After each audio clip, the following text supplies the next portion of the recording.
औज़ुबिल्लाहिमिनश्शैतानिर्रजीम बिस्मिल्लाहिर्रहमानिर्रहीम। ठाठो बच्चों अस्सलाम वालेकुम वरहमतुल्लाहि वबरकातुहू। आज गोबरो सोन क्लास 8th खतर सब्जेक्ट छु मैथमेटिक्स, टॉपिक छु मेंसुरेशन। टॉपिक छु गोबरो मेंसुरेशन। मेंसुरेशन क्या गई ये छु अस ब्रह्मन 6th to 7th मंज पोरमुत। आज छु अस अत थोड़ा ज्यादा पानस परन। मेंसुरेशन एक्ट ऑफ मेजरमेंट कह चीज मेनुन पकनाउन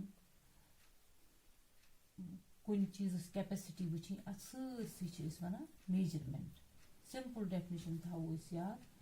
एक्ट ऑफ मेजरमेंट। वुचु मेनु गोबरो अत मजन छु के figure rectilinear figures. Rectilinear figures क्या गई? रेक्टिलिनियर फिगर्स गई तिम फिगर यम लाइन सेगमेंटो सत आसन बन्यामच। फॉर एग्जांपल अस निश triangle, square, rectangle, parallelogram etcetera. वारिया फिगर छ अत मज यहां लेखो ये इस rectilinear figure. Image definition a figure is said to be rectilinear if it is made up of line segments only. दवा तिम फिगर यम खाली लाइन सेगमेंटो सत आसन बन्यामच तिमन फिगरन छ इस वना रेक्टिलिनियर फिगर्स। अत मजन छ कसम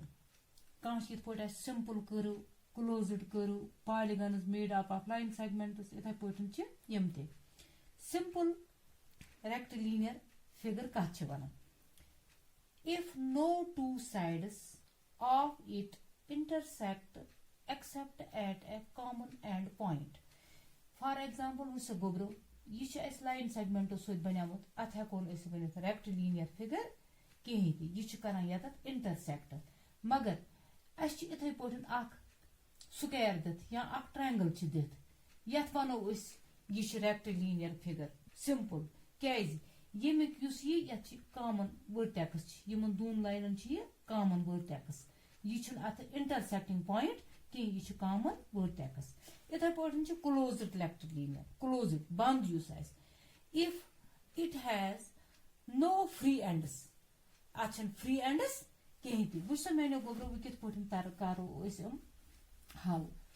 गसन गोड मेंसुरेशन ब्रोड गसन के डेफिनेशन आस पता आसन इम गसन अस पता आसन रूल की फार्मूला छ अस यलिम अस पाय आसन अस याद आसन जहनस मज आसन अस हको आराम सान इंशाअल्लाह रहमान मेंसुरेशन करित। वुस मैंने गोबरो अत मजन क्या छ बेसिक पॉइंट्स अख छ two dimensional figures. Two dimensional गो 2D गो टू डायमेंशनल फिगर्स। अत मज क्या क्या छ इमा मैंने गोबरो अत मजन छ इमा ट्रायंगल बिल्कुल अस बनोमस 4th पेठे 3rd पेठे छ ये triangle which is made up of 3 line segments या 3 non collinear points इम साथ इस कंबाइन करो इम साथन छ बना अख ट्रायंगल। अस ट्रायंगल टॉपिक छ इम ब्रोट फॉर्मूल तत मजन छ तय पता ट्रायंगल क्या गई गो 3 साइड्स 3 एंगल्स 3 वर्टिसेस। पत इधर पटन मैंने गोबरो ब्या 2 डायमेंशनल फिगर अत मजन छ इमा पैरेललोग्राम वुस मैंने गोबरो ये गई पैरेललोग्राम गई यम अपोजिट ये छ ब्रोट ते पोरमुत वो वकिनस ते करो टच यत ये साइड आस पैरेलल छ अस तत वना यम यत तोय ते जेट रावोक अस यम छन कुन ती जाय इंटरसेक्ट करन यम रलन न पानवय ये साइड छ आसान पैरेलल ये साइड छ यत साइड इज पैरेलल ये साइड छ यत साइड इज पैरेलल। ब्याक छ रेक्टेंगल वो opposite sides are equal and all angles are equal to 90 degree ये छ एम ब्रोथ पोरमुत। एम पत छ ब्याक मैंने गोबरो square go 4 sides are equal square त छ 90 डिग्री आसान यम एंगल मगर अच आसान चुशवे साइड बराबर। रेक्टेंगल छ आसान अपोजिट 2 साइड्स ये साइड छ यत साइड इज बराबर ये साइड छ यत साइड इज बराबर। एम पत छ इधर पट मैंने गोबरो रोम्बस ती बिल्कुल आसान इथे Patan diagonals bisect each other अत ती आसान 4 डायगोनल अगर अस त्राओ यम वर्टिसेस पटन त्राओ यम वर्टेक्स पट यत वर्टेक्स यम वर्ट इच करन यत 90 डिग्री कट यथ जाय बना ये 90 डिग्री ये गई रोम्बस अत तुशवे साइड इक्वल ट्रिपीजियम ब्या अत मज वो गोब्रो ट्रिपीजियम ट्रिपीजियमस ये साइड ये पान परलल यम जो साइड परलल कहें गो टू साइड अत परलल कुन सात हे ट्रिपीजियम इत पे बनाइए इत पे तम मतलब गो ये साइड वनस परलल गो ट्रिपीजियम कार्डिएटल चोर लाइन सेगमेंटन हज शक्ल फिगर बनाइए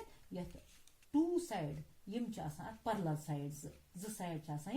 परलल इथे पे मेनो गोब्रो सर्कल वुन ये मजन सैनिस मेंसुरेशन टॉपिक अत मजन वुन इहन एरिया वुन इहन पेरीमीटर वुन यह अम ब्रो पोर्मुत एरिया गो magnitude of plane figure area गो magnitude of plane figure magnitude of plane figure is called it as area magnitude एक मन जाय यथ वन एरिया पेरीमीटर गो अहात सराउंडिंग यमन अंदी जाय यह कोता अंदी अत वन पेरीमीटर सम ऑफ साइड्स या all sides sum of all sides यत अगर स्टार्ट गो यम जाय पे योत तुम कोता यम जाय पे योत तुम कोता यम जाय पे योत तुम कोता यम जाय पे योत तुम कोता ये सरसी वन पेरीमीटर अत सरसी वन पेरीमीटर वो गोब्रो वो अत मज वो ट्रायंगल्स कित पे एरिया कड़ा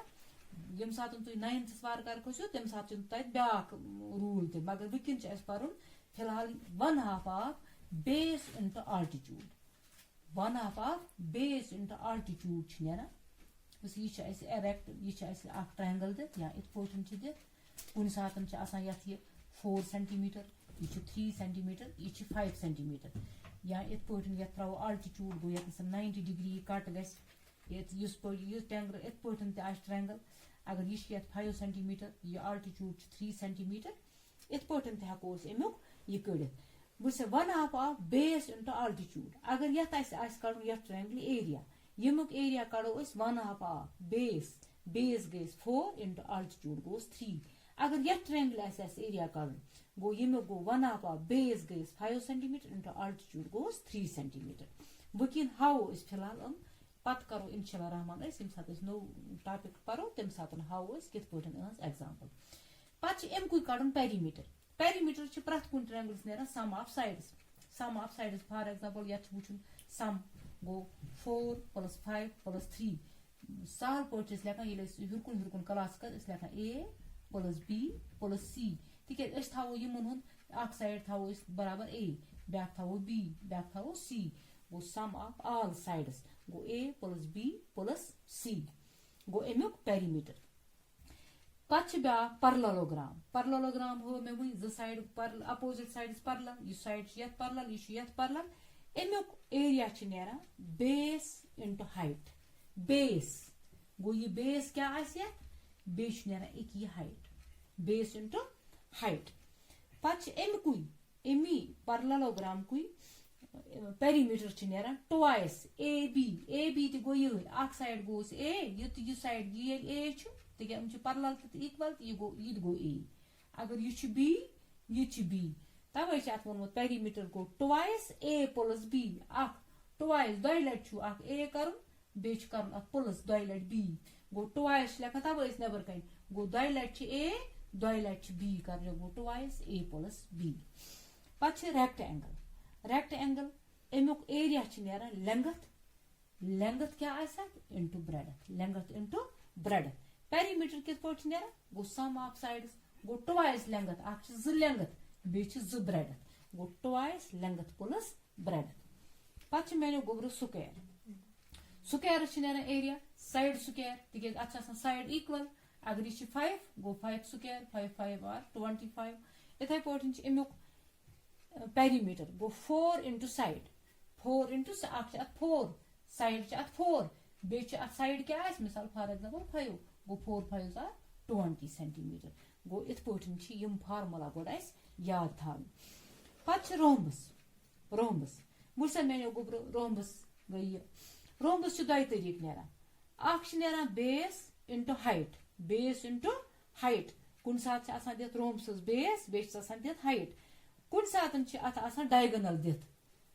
यह डायगोनल दित बेस यह डायगोनल दित तम सात यह फार्मूला लगा 1/2 डायगोनल 1 इंटू डायगोनल 2 सिंपल पे लिखान d1 इंटू d2 गो 1/2 d1 इंटू d2 गो डायगोनल 1 इंटू डायगोनल 2 कुन सात क्वेश्चन यी इंशाल्लाह रहमान यम सात एक्सरसाइज करो तत बेस ते हाइट दित पत दपान अत लगान डायगोनल 1 डायगोनल 2 ना तम सात अत बेस इंटू हाइट फार्मूला ते लगान पत ट्रिपीजियम 1/2 गई ट्रिपीजियम यह 1/2 सम ऑफ पैरेलल साइड्स अगर यह 10 सेंटीमीटर यह 5 सेंटीमीटर गो 1/2 बे गो सम ऑफ पैरेलल साइड्स गो 5 + 10 5 plus into H into height यत क्या हाइट यह नेरान अमुक अगर थो ए यह थो बी कुन सात इत पे फार्मूला बुक पे लिखित 1/2 a + b इंटू एच मगर कुन सात लिखान सिंपल पे 1/2 sum of parallel sides into H मगर कुन सात लिखान b1 + b2 यह गई याद थवन b1 गई अख बेस b2 गई ब्याक बेस इंटू एच गई हाइट गो 1/2 b1 + b2 into H simple याद थवन खतर मगर यह याद थवन b1 अक side base b2 back base into H गई हाइट वुच मेनो गुब्रो पत अत कित पे रोम्बस पेरीमीटर 4 इंटू साइड तिक अत इक्वल साइड्स ये सम ऑफ ऑल साइड्स अगर यह 10 यह 5 यह 3 या यह 4 यम सात पेरीमीटर उंद कड़ तम सात बिल्कुल साइड दित पत सम कड़न वो तवे लिखमुत sum of all sides trapezium perimeter circle ब्याक शेप सर्कल गो सर्कल पाई आर स्क्वायर अमुक एरिया पाई आर स्क्वायर वुच पाई हमेशा बुक पे वैल्यू दित 22/7 या 3.14 या 22/7 ना 3 और अत कोड़मुत अत मज बोड़ थाट यम सतन यह वेरीफाई गुमुत पाई बराबर 22/7 सह बोड़ टॉपिक सह पढ़ो तुम इंशाल्लाह रहमान बड़न क्लासन मज वुच पे आर गो रेडियस मे तुम सात पॉइंट सर्कल पे ने पत कर सर्कमफ्रेंस सतन टच तथ वन रेडियस तमन one radius so point which one point is on circle of the center of the circle and end point is arc of the circle circumference of the circle को सो point सो line segment use circle पे नेर circumference से कर touch अक end point तमुक circumference पे ब्याक center of circle अत वना radius अत distance युस length युस line segment अत वना radius वो यम सात एरिया कड़न गो पाई आर स्क्वायर आर यम सात दित रेडियस दित पाइस दिमो 22/7 वैल्यू कड़ो तम सात अमुक एरिया अमुक पेरीमीटर 2 पाई आर 2 पाई गो अत 22/7 आर रेडियस यम सात दित तम सात लगे पता हेको अमिच पेरीमीटर ते कर पत मेनो गोब्रो यम गई सिंपल फिगर्स रेक्टिलिनियर फिगर्स वुच मेनो गोब्रो अम पे 3 dimensional figures solid figures solid figures मज क्यूबाइड सॉलिड फिगर मज मेनो गोब्रो क्यूबाइड सॉलिड फिगर मज ट्रंक शेप ब्रिक शेप या डब बॉक्स या यम गई यम वन सॉलिड फिगर्स यम टच हेको कर अत मज क्यूब तह गई सॉलिड फिगर अत मज सिलेंडर यह गई सॉलिड फिगर अत मज कून तह पीप आइसक्रीम कून तज खान आम या सफेर बाल इथे पे अत मज तुझ मेनो गोब्रो 8th किस टाइपस मज तुम सिर्फ 3 मज क्यूबाइड बे क्यूब तो बेच परन सिलेंडर एम पत रोजान सफेयर तो कून इंशाल्लाह रहमान परन हायर क्लासन मज फिलहाल वुच क्यूबाइड क्या गई गोड गई पता आसन 3 डायमेंशनल फिगर्स कमन वन गई क्यूबाइड गई 3 dimensional figures having 6 faces 12 edges 8 corners वुच 3 डायमेंशनल फिगर्स कत वन गो क्यूबाइड गो ये 6 फेसेस ये 6 बुथ वुच मेनो गोबर कित पे 6 बुथ मैच बोकुस लकुट पान अति पे हाव you go 1 you go 2 you go 3 you go 4 you go 5 you go 6 faces kota ayes 6 faces 1 2 3 4 5 6 go 6 faces 12 edges 12 bach at kenar 1 2 3 4 5 6 7 8 9 10 11 12 go 12 edges 8 corners कून छ यत 8 1 2 3 4 5 6 7 8 गो इच थावन अस याद यम छ क्यूबाइड्स में ब्रुक ती हेकु तुय वुच